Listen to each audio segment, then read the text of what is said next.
সম্মানিত বন্ধুগণ,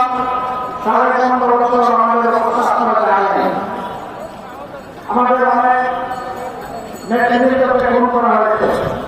2-3 জন আমির, 2 জন নায়েবে আমির, 2 জন একজন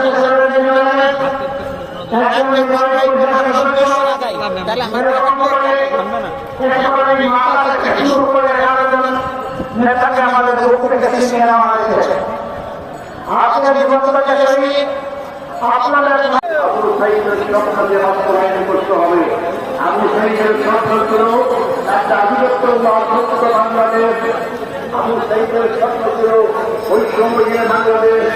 আবু সাঈদের স্বপ্ন ছিল বাংলাদেশ। বৈষম্য বাংলাদেশ করতে হলে আপনার আগের কথা শুনেছেন, এই বাংলাদেশের দেবাত্মার মধ্যে অনেক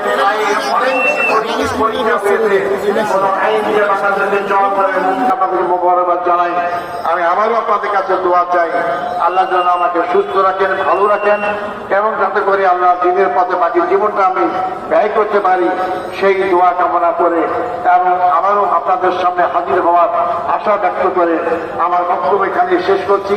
আসসালামু আলাইকুম রহমতুল্লাহি ওয়া বারাকাতুহু। সংগ্রামী ভাই ও বন্ধুগণ, আজকে আমি বলতে চাই গর্বের সাথে, আমার রায়ের মাধ্যমে এটি 1800 মুক্তি পায় নাই। আমার রায়ের মাধ্যমে বাংলাদেশ জামাত ইসলামী দীর্ঘদিনের মিথ্যা অপরাধ থেকে মুক্তি পেয়েছে। লক্ষ লোক রাজপথে নেমেছে, মনে হয় আবাবিল পাখির মতো হাজির হয়েছে লক্ষ লক্ষ লোক। আল্লাহ ফেরেশতা হাজির হয়েছেন এবং তার পতন হয়েছে। যার পতন হয়েছে তিনি কি বলতেন? শেখের বেটি পালায় না, আমরা পালাই নাই, আমাদের কোন নেতা পালাই নাই, আপনি পালিয়েছেন।